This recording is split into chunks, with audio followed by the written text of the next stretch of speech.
Welcome, everyone. Thank you for joining us for our webinar, Back to School, but Not Back to Normal, Trauma-Informed Approaches to Student Mental Health During COVID-19.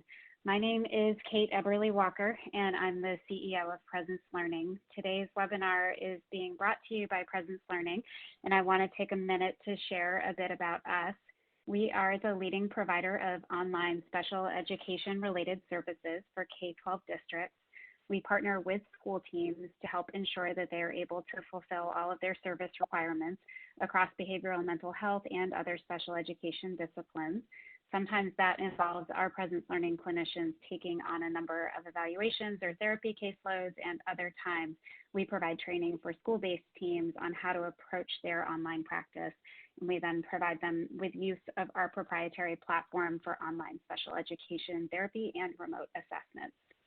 Today, we are together because we all realize now more than ever that students are experiencing traumatic events. According to the CDC, 1 in 5 students suffer from behavioral or mental health challenges, and school districts are under increased pressure to develop trauma-informed, culturally responsive programs for their students, and it's often difficult to know where to begin. Knowing this, we wanted to bring you here today with a launching point of information, ideas, and guidance from our network of experts. So today we have with us Dr. Isaiah Pickens, the founder of Eye-Opening Enterprises, and Stephanie Taylor, our clinical director for psychoeducational services here at Presence Learning.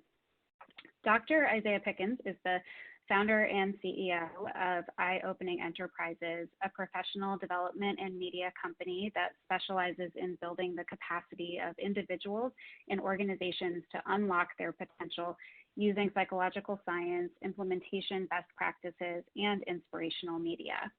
So in this capacity, Dr. Pickens has developed the Bridge program. It's a trauma-informed, culturally responsive program, a multi-day professional development for educators that provides a practical toolkit for managing youth traumatic stress responses in the school setting. Dr. Pickens is a Robert Wood Johnson Foundation Culture of Health Leader and Fellow. He currently sits on the National Board for Communities in Schools, and he has been awarded by the American Psychological Association an Early Career Achievement Award and the Black Enterprise Modern Man Award for his contributions to the field of psychology. As a former clinical assistant professor at NYU School of Medicine and assistant director at the UCLA Duke National Center for Child Traumatic Stress, the coordinating site of the National Child Traumatic Stress Network, Dr. Pickens has really built a reputation as a national trauma expert, and he shares a practical, science-informed approach to lessons about mental wellness with audiences around the world. So we're thrilled to have him here today to share his perspective and recommendations for all of you. Stephanie Taylor is our clinical director for psychoeducational services at Presence Learning. Stephanie is an expert in the field of teleassessment and has led the development of responsible research-supported remote assessment for many of the leading cognitive assessments. After joining Presence Learning back in 2014, Stephanie leveraged her years of experience as a school psychologist to develop and launch psychoeducational services aimed at providing school psychology services, teleassessment, and behavioral mental health services to underserved students. So today, they will discuss with you the impacts that current events are having on students' behavioral and mental health, how to identify students who are most at risk and who would benefit from various approaches, and practical tools and resources to help you navigate this challenging landscape and to support your students. Dr. Pickens recently worked with us at Presence Learning to roll out a new program that he has developed called Finding Your Power in Uncertain Times to support students in a group therapy environment. And throughout today's presentation, he will share more about this program and other programs that are designed to help you and your students. So before we begin, I'd like to start with some housekeeping to ensure that we make the most of our time together. Number one, if you have any audio or tech-related questions, you can put them right in the Q&A box, and our producer will answer you quickly.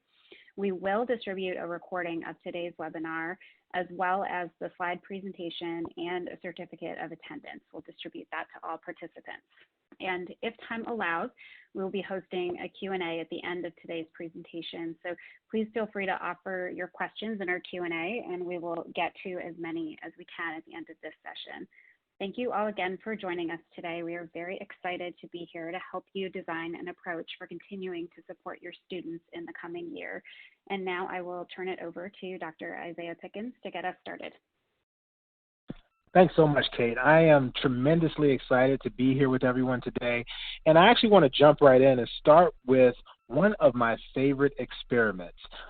For those who peruse YouTube, you might have seen this experiment called the marshmallow study.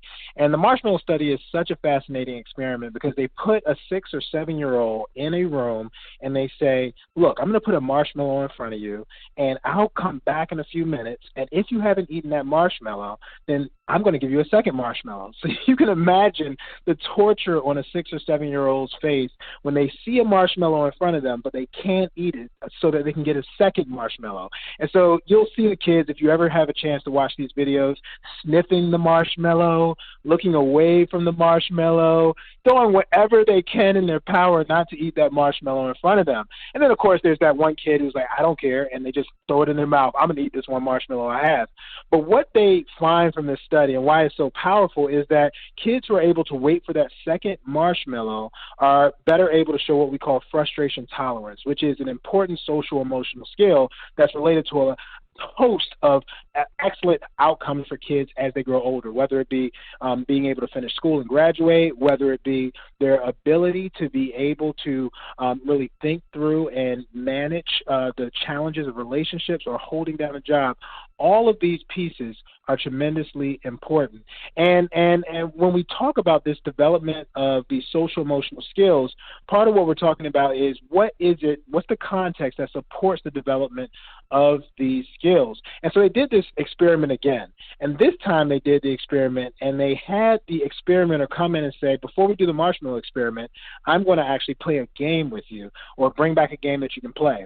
And so for one group of kids, the experimenter brought back the game so that they could play and so that they could be engaged. And then they went into their then they went into the marshmallow experiment. And for this particular experiment, many of the kids actually showed that frustration tolerance. But in the second experiment, what they did and what happened was that those kids, they were told that they would get to play a game before the marshmallow experiment, but in actuality, they didn't get the game. They went straight into the marshmallow experiment. And so what happened with those kids? Much fewer of those kids showed frustration tolerance. Now, why am I sharing this story as the start to this mental health during uncertain times? The reason why I'm sharing this story is because uncertain times creates anxiety. When you don't know what's going to happen, creates anxiety. But the stress of the anxiety is from the uncertainty of circumstances. But when we can create certainty in relationships, it allows for the healing we need to see in our kids and the stability that they need. And so today during our conversation, I'm going to talk about the uncertainty of the circumstances around us with the pandemic and with racial justice unrest and with economic uncertainty that causes all of us anxiety. But what I'm going to point us to, and I want you to stick with me on this journey, is what the certainty of relationship and relational approaches can do to quell that even in this moment. And so when I talk about this idea of being able to come to a place where we understand the uncertainty of where we're at in this moment, part of what I want you to think about as we move forward is how we understand the mental health challenges that our kids are facing at this moment. And the mental health challenges that they're facing in terms of circumstance are tremendous. One of the things that we know is that many of our kids have dealt with mental health challenges before the pandemic, and during this moment, it actually has increased the degree to which these mental health challenges are faced by many of our students, particularly our kids who may have been diagnosed or qualified with some sort of disability, having access not only to virtual resources, but having access to parents who will give them the space or will allow them to be able to manage some of these challenges because the parents have so many challenges happening in their life. In fact, when we talk about some of the disproportionality that's occurred during COVID-19 in terms of both infection from COVID-19 as well as thinking through the access to resources and the virtual space, we see that students of color as well as students in poverty have had a number of challenges related to this. One is because many of their parents may be essential workers, and so their parents can't necessarily balance or have the resources to both balance the at-home support for them in virtual school and also make sure that the money is there to be able to feed and provide for their kids. And then on top of that, you see during this time that there are kids, particularly in these vulnerable communities, that have less access to resources. In fact, before the pandemic, the Pew Research Group stated that about 17% of all students had limited access to resources, virtual resources, online access resources, and that number was actually 25% among Black students. And so these types of disparities are not only current in this moment, but they have been expounded upon. And really, in many ways, we've highlighted in this moment how much these inequities have played a role in some of the achievement and opportunity gaps that we see moving forward. And as it relates to a trauma-informed lens, and as it relates to this understanding of what so many of our students are going through in this moment, a big part of what has occurred has been tremendous loss. One, it may be loss of an actual family member because of COVID-19, or the loss of a routine or experience that they have that we'll talk a bit more about. And also, one of the areas of loss that many students have received is access to mental health services. In fact, there's a research study that says about 57% of students get their mental health from school-based mental health clinics or something related to school that provides mental health support. And on top of that, what we've seen is a significant decrease in child abuse reports, which many believe doesn't actually connote the actual decrease in child abuse, but just the fact that students aren't going to school and they're unable, teachers and other mandated reporters are unable to report on these issues. That coupled with the stress that's already happening at home, what we assume in many circles around the mental health field is that this is actually creating an unmitigated situation where students are at risk for abuse. And so with all of these uncertain circumstances that are happening, how do we begin to support our students moving forward? How do we create the type of certainty that we need to be able to really help not only our students feel like they can deal with the uncertainty of these times, but that they can also rely on the certainty of the relationships around them, of the people who are around them, to bolster something that is going to be foundational to us as we're talking about this trauma-informed and culturally responsive journey, to bolster a sense of psychological safety. And psychological safety speaks to this belief that you have in yourself to either take care of the stress that's around you yourself or to reach out to someone who can help you take care of that stress and meet the needs that you have.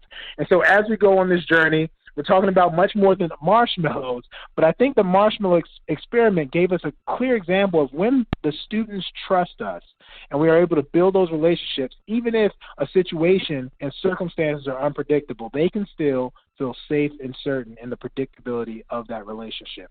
So how do you start to do this?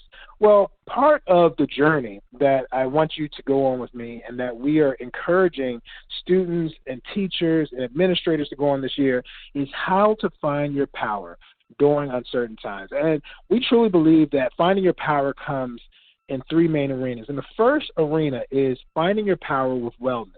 And this really speaks to how we are understanding the impact of not just the COVID-19 pandemic on our students in this moment, but how we are understanding the loss of predictability and routine and how we connect with each other. We know that many students feel disoriented. I'm saying students, many of us feel disoriented, right? There are so many people who feel disoriented by this moment that we're in history, where we are dealing with the uncertainty of how schools will reopen, how often we'll be in the same place with others. I know many schools that we're working with around the country are having A/B schedules where students are in class physically for 1 or 2 days a week, and then another set of students are in class 1 or 2 days a week. And just being able to reintegrate into this routine by itself could undercut a sense of psychological safety, because what students may feel in that moment is that I don't have the resources to be able to manage all of these different moving parts that are happening around me, and it makes me feel overwhelmed. On top of that, part of what happens, and this happens with a lot of different traumatic experiences, and when young people as well as older people deal with trauma, is that they hear information that really scares them, but they don't have anywhere to verify that. And we all know, as adults, some of us, most of us, I think, are still not completely sure about all the accuracy of the information that we're receiving, because we're receiving so many different types of information. So imagine being a kid who is going to school, and there's fears from some that if they go to school, they will bring back COVID-19, or the pandemic will impact them, and they'll impact their grandmother, or, you know, a sick relative or someone like that. The weight of that. Or people who believe that this is not something that they should take as seriously, and putting others at risk in that process, creating even more anxiety for students who are unsure about how to navigate this. As much as we try to protect our kids from all of the adult things that are happening in our world right now, it's not possible. We're in the information age, and our students are aware. So part of the way that we really can go about beginning to help them find power in their wellness is, one, starting to get a sense of what is the shared language that we have around what is making us feel overwhelmed, what is making us feel stressed, what is making us feel triggered in some way. One of the most powerful tools you can use in a trauma-informed approach is to be able to take a step back and understand when a kid is triggered, and then redirect the conversation to help that kid start using a part of their brain we call the learning brain. It's the frontal lobe, the prefrontal cortex. It's the part of the brain that is activated when a student leaves that survival brain, that part of the brain that says there's a threat, I need to fight, flight, or freeze. And it helps them to start to see the whole of the situation. And so one of the ways we start to do that is by helping students, even in a virtual space, become more aware of their triggers. And one of the great things that we really try to build in to the Finding Your Power program that's for students is to help them start to understand how to identify their own triggers. One example that comes to mind to me of a teacher who did this so powerfully was she was in the class. Remember back in the day when we had all the students in the class? Yeah, it was one of those days, right? All the students were in the class, and there was a student who came in with a hat. And everyone knew you don't wear a hat in school. And so this student is wearing a hat, and the teacher says, "Young man, you need to take your hat off." The kid doesn't listen. She says it again, "Young man, you need to take your hat off." The student doesn't listen. And you guys all know this moment. It's that fork in the road moment. Is this the day that somebody's going to learn today, or are you going to keep your job, right? Which thing is going to happen in this moment? And so our wonderful teacher decided she's going to keep her job. She's not going to go after the student. And so she took the student aside, and she kind of nudged him a little bit and said, "What is so important about this hat?" Because part of her said, this cannot be about the hat for this kid to be so kind of taken aback by me asking him to take his hat off. And so after some nudging, the kid finally revealed he was put in foster care the night before, and the only thing that's keeping him connected with his mother is that hat. And in that moment, it was so clear for the teacher for how to help this student feel psychologically safe again, right? After dealing with something that probably undermined all of his psychological safety, at least in that moment, by being moved into foster care when he was connected with his mother.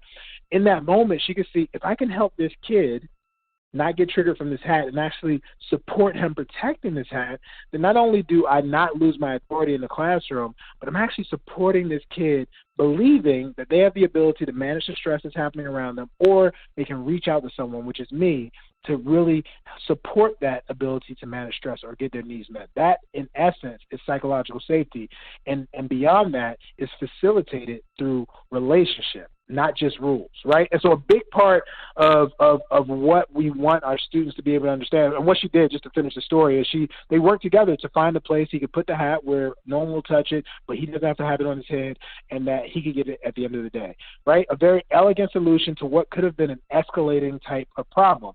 And so when we talk about this idea of students having their own ability to identify if they're getting triggered or if they're starting to move into a crisis survival mode that makes them, shut the computer down in the virtual classroom or start arguing with the teacher or their parents or someone else to disrupt these experiences in school and in life, part of what we do is we really focus on, and this is a big part of what we really help students understand when we go through finding their power with them, is what is triggering me, what are my early warning signs, and what are powerful coping strategies. And one of the things that I really appreciate about this framing it under power is that this is pretty accessible for most students and adults to understand. We don't want to feel powerless, especially in a moment like this. Feeling powerless is just a compounding, exacerbating feeling on top of all the other feelings of desperation and sadness and all the other feelings we felt in 2020. I believe 2020 has been going on for about 10 years now. we're all hoping 2020 goes ahead and leaves us and sends us to 2021. But all of these feelings, you don't want it to be compounded by a sense of powerlessness, right? And so what we define as being powerful coping strategies are any coping strategies that both help reduce the pain of what you're experiencing in this moment, so whether it be trauma or stress, but also help you make a healthy decision about how to move it forward. And healthy looks different for everyone depending on the circumstance, but giving students the skills to be able to identify what's healthy and unhealthy in terms of when they're dealing with the stressor is huge. And one of the amazing aspects of this is that this is so easily supplemented, I would say, with providing support for staff to be able to do the same thing, to be able to find their power with wellness, as well as to support students finding their power with wellness. We know at this moment so many teachers and so many educators around the country are trying to figure out, how do I do these new social distancing protocols? How do I deal with this new online platform? How do I get the right protective gear for me? All of these pieces are so important, and also are so draining. And potentially they're also draining not from a physical exhaustion standpoint, but from a mental, emotional, and spiritual standpoint. In fact, there's a concept that many of you are likely familiar with called secondary traumatic stress. Secondary traumatic stress refers to hearing the traumatic stories of others or experiencing their traumatic stress reactions, and in some ways, those stories that you hear actually having the same impact on you as people who sometimes experience trauma directly, right? So you have problems concentrating. It's hard to get those thoughts out of your head. They're intrusive. You get desensitized to everything that's happening to you around the world. And this is something that tremendously impacts the wellness of our teachers and our administrators. And this is something we have to pay particular attention to this year, because I'm sure there's so many more stories of trauma and stress and kids who are homeless and kids who might have been in abusive situations and domestic violence than it has been in previous years. And on top of that, staff are thinking about their family at home, right? Many educators are having to go into the school, and just by going into the school, it has created such a level of anxiety of if they're impacting or harming their family by doing what they need to do financially to support them, as well as supporting the students. And so one of the biggest opportunities here that many of you likely came to this webinar to discuss is a trauma-informed approach. And this trauma-informed approach, it can be so powerful because it pairs with other whole school approaches that you might want to put into place, right? Social emotional programs through CASEL or through Second Step, or all these different programs that are available that build that frustration tolerance and some of those other social emotional skills that play a role. Here's the thing, though, about that differentiates a trauma-informed approach. If we were to look at trauma just purely what it is, trauma is any event that makes a person feel like their life or the life of someone they love is threatened in some way. If you want to look at it even more specifically, I like to think about trauma as an injury. It's a mental and emotional injury that can wound a kid, not irreparably, but it can wound a kid or a staff to the point where it's hard to do everyday types of tasks. And if there was a pitcher a baseball pitcher who broke his arm, nobody would say, go out there and just throw a strike. Do the best you can, right? They would say, no, take the time to heal. And part of what a trauma-informed approach does is it gives educators the tools to see who's injured, for one, and then two, what needs to happen for them to heal. And so SAMHSA, the Substance Abuse Mental Health Services Administration, says that a trauma-informed approach can be broken down into the 4 R's. First, realizing the widespread impact of trauma. That's just simply believing that it exists. So as students are coming back, as you're understanding what their life stories are, by really being present and saying, wow, that must have been so difficult, instead of saying, wow, that was tough, but I'm sure it probably wasn't as bad as it seemed, or dismissing it in some other way, it really allows you to say, I realize how widespread this is impacted, and then recognizing that impact on students. In fact, one of the things that have been recommended to a lot of educators is to do these low-stakes check-ins with students. So you could do exit, quizzes, just really brief quizzes, like what was the toughest part of today for you? What has been the thing that's made you most hopeful over the past week? These types of check-ins, again, relational in nature, aren't your formal trauma-informed screening, which is really important to increase during this time, but it's something that every educator can have access to, so they start having an understanding and can assess where their students are social, emotionally, and to a degree with some of their potential trauma triggers that they are experiencing, so you can be proactive about connecting them with the type of mental health supports that they need. And this is just such an important small piece, and when I say small, I don't mean unimportant. I mean it is something that can be built in through what we sometimes term as relational routines. You have a daily routine that connects you with students, and within the content of that connection, you learn more about what might be causing them stress and how they might better manage it in different ways. And so just to quickly go through those 4 R's is realizing the widespread impact of trauma, recognizing how it's impacting, so just not just saying it's there, but saying, wow, this is how it's impacting this kid, then responding in a way that allows the student to feel heard. And this really gets into a lot of the mental health supports, the finding your power in uncertain times. A lot of the content from that for students is really about being able to say that I hear you and I'm responding in a way that will give us a common language to talk about these issues and really manage it effectively. And then the final R is resist re-traumatization. And so when we talk about resisting re-traumatization, a big part of what we're talking about is our ability to, even if we have the best intent in the world, to not have an adverse impact, right? So take the teacher who talked to the student with the hat on. You know that having a hat on is going to set a precedent for all the other students, and you want this kid to learn the rules and how to do it. Well, you can push forward and say, look, this is the rule, this is what it is, and your intent is actually to help this kid have some discipline, to support the kid, but what's the impact? The impact is this kid feels like, you don't know my life, you don't know what I'm going through, and then you're forcing these rules on me. And so now that relationship that is really what can be most predictable in these times is broken, and it's distrust that's put in place of that makes it that much more difficult, instead of the teacher in our scenario really recognizing that my intent may be to get this hat off, but the impact matters, because how I go about doing that is going to completely shift how this relationship moves forward from here.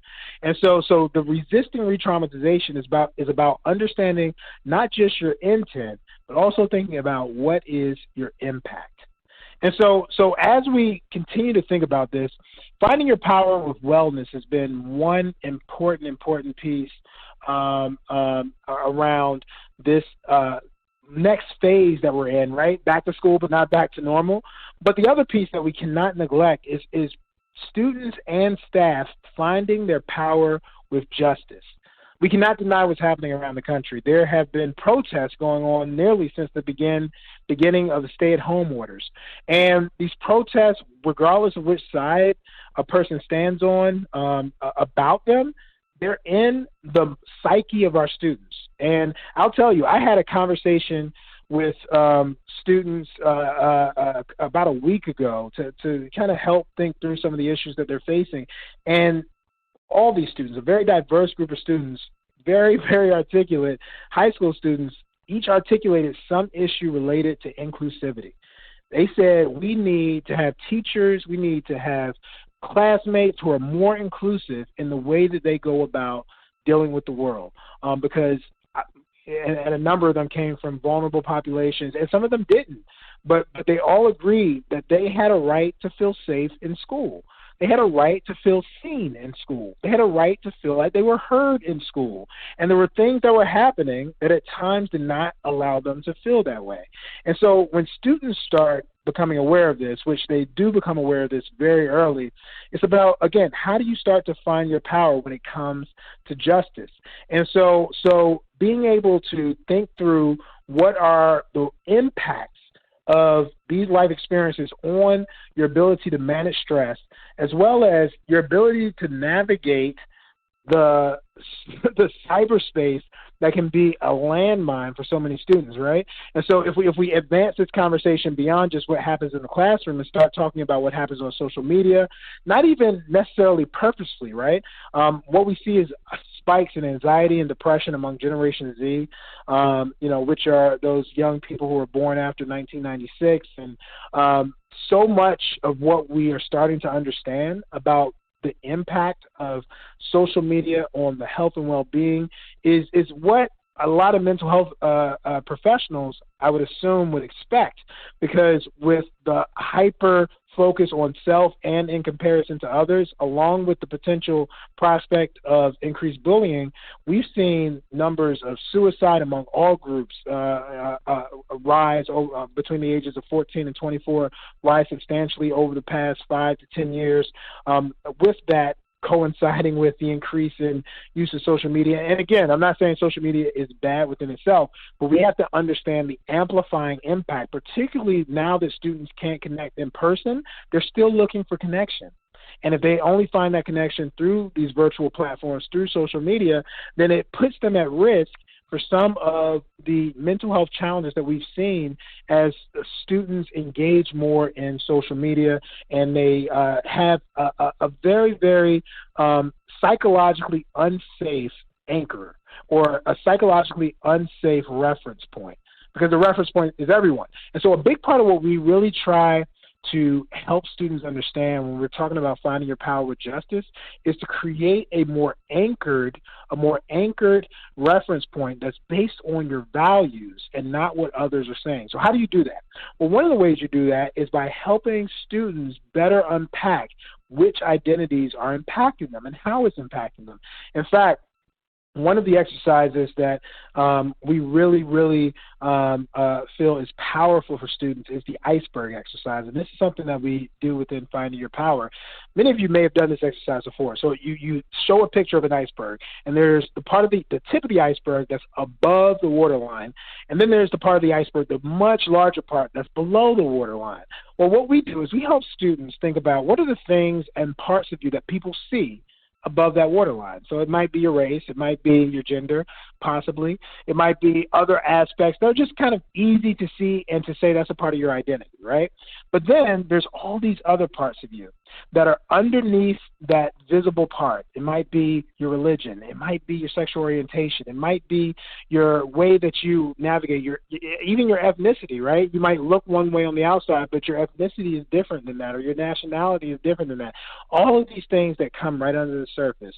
And part of what the process of students being able to deal with the anxiety of uncertain times is creating a bit more certainty in themselves and understanding what is shaping what's causing them to be stressed. In fact, there's a great researcher out of USC. Her name is Dr. Daphne Orzerman, and she developed this concept called identity-based motivation. And what she found is that students were likely more motivated to do the work in school when the work in school was connected to salient identities. And so guess what? For kids of color, when their work was connected with some aspect of their culture, they were likely more engaged. For girls, when the content was more connected with their gender. That was a salient part of how they saw themselves, an important part of the way they thought about themselves. They were more engaged. And so part of what we really try to do is, it's a skill to be able to reflect and look at what's stressing you, how it's stressing you, and how it's connected to your identity. We really try to promote that skill, to provide those critical thinking skills, to think about how do you develop this social emotional part of yourself that really does take skill. And just to drive the point home of how much identity plays a role in the way that we feel stressed. You might be a mother, you might not be, but imagine you're a mother and someone who's really important to you comes up to you and says, I think you are an awful mother, right? Even hearing me right now say that might get some of you kind of tense, right? Because that hurts so much and it starts to stress you out. But what if that same person who knows you really well, they come up to you and they say, I think you are a horrible cricket player. Right? You might look at them and say, uh-huh. And I know, there's some people on here who are cricket players. This is no offense to cricket players, no offense whatsoever. But if you're not a cricket player, then what can happen in that moment is you say, there's something wrong with that person. There's nothing wrong with me, right? And it doesn't stress you in the same way. And so when we're thinking about our students, when we're thinking about how to help them deal with the uncertainty of this moment, part of doing that is helping them understand the connection between the most important parts of who they are and what stresses them, and also what motivates them. And this is the part where teachers can come into such support and bolstering that sense of psychological safety, because what can happen in this moment is the teacher can recognize how to start having these brave and courageous conversations to support students in this way. And I think about a teacher, her name is Emily Smith. She won an award called the Donald Graves Award. She's a history teacher. And one of the things I love about her speech, if you ever have a chance to look at her speech, you should look it up, is she said that there was a moment where her teachers told her, her students, her students told her, you'll never understand what my life experience is like, being a Black boy or immigrant or, LGBTQ. And she thought about it, and in a very culturally humble way, which is actually a really important part of trauma-informed care. SAMHSA's 6 principles actually identifies cultural responsiveness as one of those key principles. And in a culturally responsive and humble way, she said, you know what? Wow, I don't. And I have the position, I have the power to actually honor those experiences. And so she started talking about how she changed her classroom, the books that they read, books that were familiar to these kids because they read them as kids in their families, in their homes, but they were completely unfamiliar to her. She started to ask them, what honors your journey? What is it that will motivate you to feel connected to this classroom? And then she actually listened and put it into the classroom. And she talks about this story, this powerful story of this immigrant child who came up to her and said, no one has ever honored my parents' trip to this country, my parents' journey to this country. I used to be ashamed, but now I'm proud. How powerful would that be if we as educators, as we as guardians, as gatekeepers to the future and to who students can be in their fullest and most amazing potential, give them the ability to say, who I am is not only enough, but it's important enough to share with the world so that they can have my talents, my skills, and honor all of who I am. And so providing opportunities for students to recognize their identity is a part of this culturally responsive approach that we speak about, and that we really, I believe, is foundational to an effective trauma-informed approach. No matter which evidence-based program that you look at or that you focus on, these evidence-based programs are effective, but they're most effective when filtered through relationship. Right? Because you can have all of the right things to say and all of the right protocols to do, but the student, if they don't trust you, if they don't feel connected to you, if they feel like you don't care, it really won't have the impact you expect. Because students and we as people are wired to connect with those who appear to care about us. Because you know why? It's actually biological in nature. I spoke a little bit ago about the fight, flight, or freeze response as a stress response. Well, we have a whole different response called the tend and befriend response. And this is when we connect with people who we feel close to, who we feel care about us, our body produces a hormone called oxytocin. And oxytocin is a stress-reducing hormone, and it happens when we connect, and it reduces the activation of our sympathetic nervous system, which is what causes that fight, flight, or freeze response, and it allows us to activate another part of our nervous system called the parasympathetic nervous system that's about soothing our senses and allowing us to regulate despite all of the chaos happening around us, despite the uncertainty of the situations that are happening around us. And one of the fastest ways to get there is through relationship, through building relationship.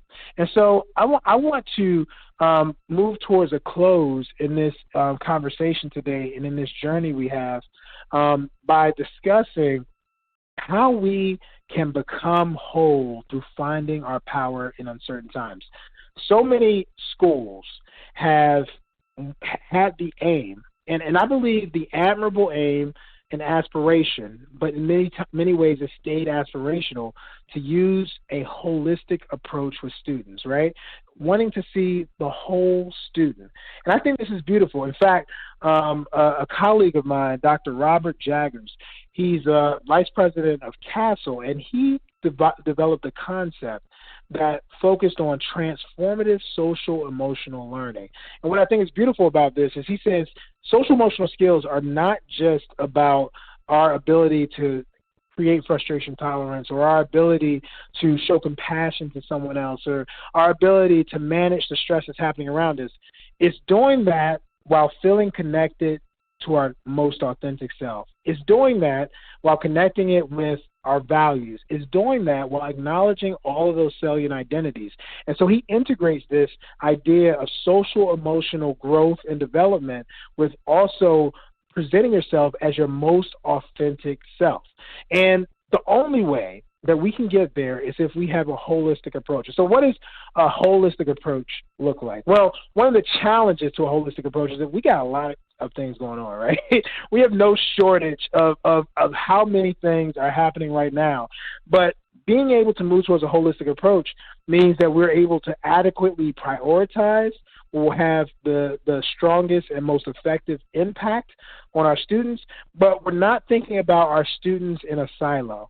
We're thinking about them in the context of their classroom with their teacher. And then we're thinking about them in the context of the school and the school climate and the administration. And then we're thinking about them in the context of a school that's within a community that has tons of resources, whether it be faith communities, whether it be mental health supports, whether it be Boys and Girls Club, whether it just be families connecting with one another. And so when you really want to lean in to this holistic approach, what you really think about is a whole child, whole school, whole community approach. And one of the best ways to be able to start to move on that journey towards this holistic approach is to be able to find strong and effective tools that address each of these respective needs, but does it in a way that's both comprehensive but also complementary. And I really want to highlight that point because I really appreciate the ambition of so many educators, of so many administrators, so many districts to want to do so many things to support students.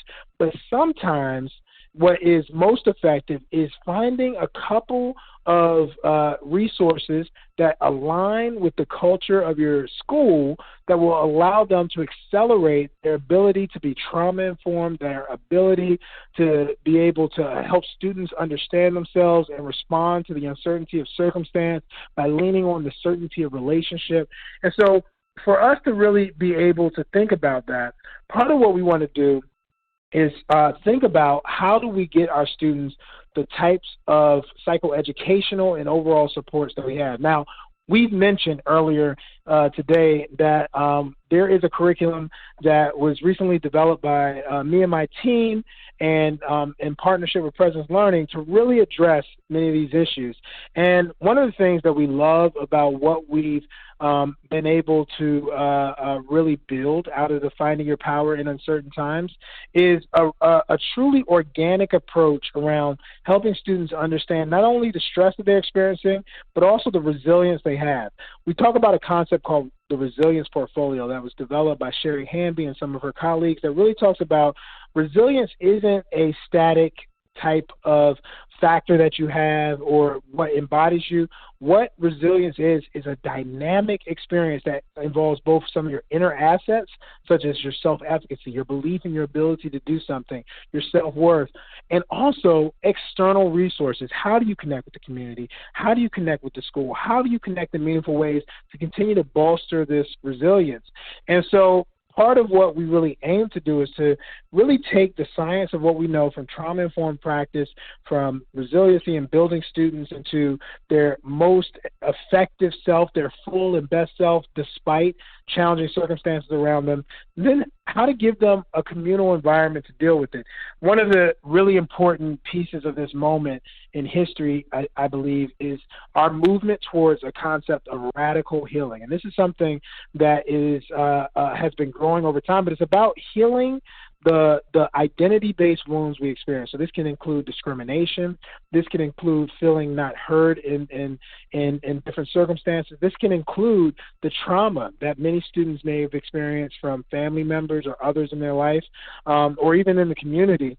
And how do we really allow their healing to be aligned with who they are in their deepest form? And so this 6-session curriculum is something that we really feel will have a potent impact on students and at the same time give an opportunity for the students to connect with the teachers in a way that, again, I'm going to hit this point home again and again. You're going to get sick of hearing me say it, that counters the uncertainty of circumstance with the certainty of relationship. And for teachers and educators to really move in this space, a big part of that is for teachers to be able to understand a trauma-informed and culturally responsive approach. And professional development paired with implementation science that allows educators and allows administrators and the district as a whole to have a coherent strategy for identifying triggers and early warning signs, for deciding whether that's a traumatic stress reaction that needs more support versus this is just misbehavior that we are going to use some of our older techniques of detention or suspension to address. And so being able to do that and then ground it in the values of the young people and the students that you're working with is such a powerful opportunity, and it's something that we continue to really promote, because we know that in order for us to really have this holistic approach and really become whole through finding our power, we need to both support the students as well as the educators. And so with that, I'm going to pass it to my great colleague, Stephanie, to wrap us up here. Thank you, Dr. Pickens. Really, you've given us so much information today and a lot of good things to reflect back on. So we want to make sure that people have resources to look at. First of all, we can always visit the Presence Learning website to access information about behavioral mental health groups for students. We'll also be addressing that question that was about how to really go about doing this in a virtual setting with students, and also just integrating general teletherapy into your service delivery model. As we've mentioned, it's one thing to talk about trauma-informed practices generally, and it's another thing to talk about how to do them in this climate and with students at home. So definitely check out those resources, as well as the professional development information for staff members, because teachers and staff, whether you are a classroom teacher or you are a counselor or you're any of the other related service professionals, you cannot do this alone. So professional development for staff members is also key, and you can learn more information about that by visiting Dr. Pickens' program and the things offered by Eye-Opening Enterprises, as well as Dr. Pickens has an upcoming webinar on promoting self-wellness or staff wellness and resiliency. You can access the registration via the QR code that is on the slide, and then of course you will get a copy of these slides after the presentation, and that webinar is on Wednesday, October 21st. I know that there were also a lot of questions about specific names that Dr. Pickens referenced or different programs. rest assured, you will also get the recording of the webinar and have those to refer back to. So much to think about and to refer back to. I'm going to go ahead and let Kate take us home and ask a few questions. Thank you, Stephanie, and thank you, Dr. Pickens, for the presentation. I hope that we gave you at least a minute to catch your breath before we get you talking again, because there were, as Stephanie said, a lot of great questions that we saw in the chat today, as well as a lot of gratitude expressed for all of the helpful information. So thank you for the presentation. Again, for our audience, just to reiterate, as Stephanie said, we will distribute a recording of today's webinar, a copy of the slide presentation, and the certificate of attendance. So you will be receiving all of those things. We've got about 10 minutes left, so I'm going to jump to, we're going to pull some of the questions. I don't think we'll have time to get to all of them, but we'll pull questions that you've been submitting in the chat and cover as many as we can. The first one I'm gonna send back to you, Dr. Pickens. The question we had is, how do we assess the level of individual student trauma to know what to do about it? That's a great question. You know, there's a couple of things that we want to do right out the gate. There are brief screeners, and just to give people a sense of the difference between a screener and an assessment, a screener are usually brief questions that are 6 or 7 items, maybe sometimes a bit more, but they can be administered by non-mental health professionals and help us as a school body better understand who might need support. Some schools have looked at integrating universal screening techniques, which pretty much means every student gets screened in some way. And then there's others who have focused on a more focused approach to do screeners. So maybe students who aren't showing up to school for a while, there's some kind of change in behavior, and that could lead to punitive action. So using the screener as a way to see, is there something else going on? The other thing that can be done that's a bit less formal is what was recommended during the presentation of doing some of these exit quizzes, in terms of just having in our normal routine of the classroom, students completing 1 or 2 item entrance or exit quizzes, which are just, or check-ins. It doesn't even necessarily have to be as formal as a quiz, but getting a sense of, you know, what has been most stressful about, you know, the last week or the last couple of days. And by doing that over time, you might not get everything that you need right at the outset of the school year, but what you'll realize is that you'll develop enough of a routine and relationship, again, that allows students to start to trust that they can be honest, and it will be helpful. It will be something that will help them deal with that. And when we talk about this idea of being helpful, part of what we really are thinking about is how we can reduce that sense of pain and challenge that students are experiencing in this moment, and then potentially connect them with the mental health resources they need to really do the deeper work related to trauma. All right, that is great. Thank you so much. And another question for you, Dr. Pickens. What are some of the ways where children or students express their stress or negative emotions in relation to their feelings of isolation and unfamiliarity with the current situation? So what are some of the ways you're seeing children or students express their stress? Yeah, so one of the things you should always look out for kids, particularly younger kids, is expressing physical pain. We see that a lot of kids sometimes will somaticize their pain, which pretty much means it'll show up in their body, but in actuality it's an emotional or mental health type of pain that they're having. So kids might say that my stomach hurts, or my head hurts, or I feel really tired right now. And so that's one red flag for you, that maybe there's something emotional that is occurring with the kid that they need further support in.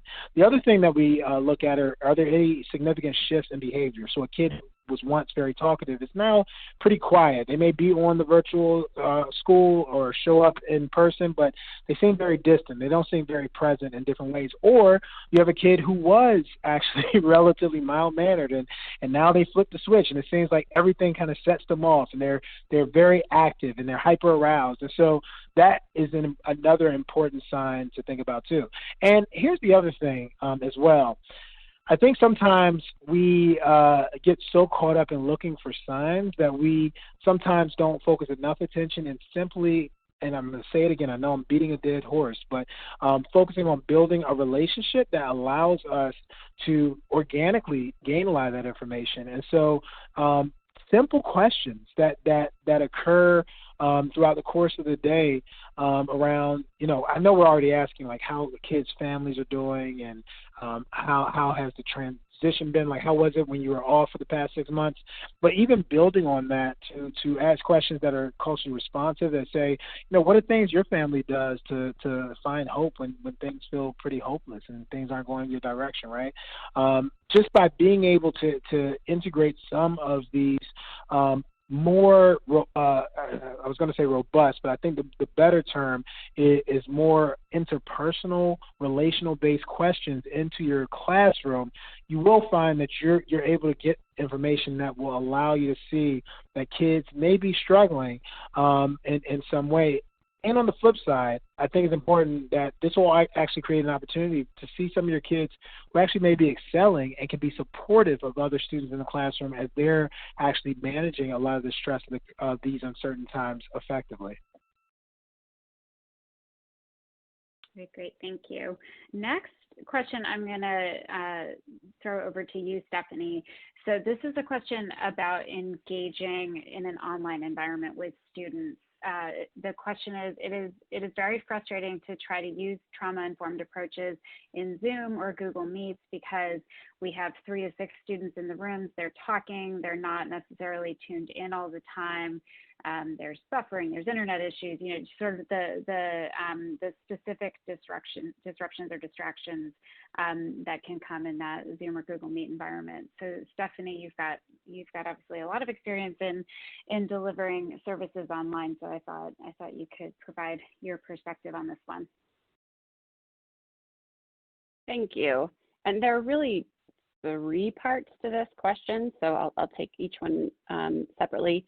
I think everybody, I'm sure on this webinar, is just reeling with the frustration of the accessibility of students to, have devices, to have internet, and things that are really on the backs of the school district that are trying to make sure that students have these items. And of course, that's going to be a base level frustration that we're all dealing with. I think schools are doing an excellent job of, coming up with inventive ways to get access to students.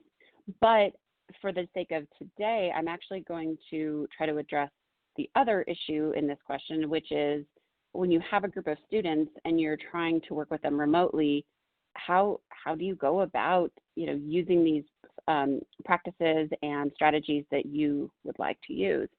And the first thing is really looking at the platform. As you mentioned, it's hard in some of them that are not made for therapy to be able to engage and to manage both with the view that you can create for the students. So, rather than them just, either seeing your screen share or seeing the other students, really looking at how you can use the interactive tools that are in some of the platforms that will help you to reach these aims that really just aren't available in some of them, such as Zoom or Google Meet. So first is the platform, and then secondarily, definitely students are harder to engage remotely. We all know this. It's something that Presence Learning has been, working on and really trying to address for years now, for 11 years. And it's really about training yourself more than anything. So getting training as a mental health professional, as a provider of this service.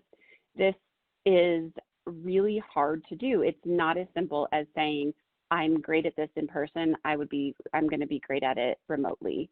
And unfortunately, because of the additional interferences of the internet and the accessibility and the platform restrictions that you might be using, it's definitely hard to think that you're going to somehow be trained out of that, but that training is the answer. but truthfully, it is. Having the information and the strategies and the right platform makes all the difference.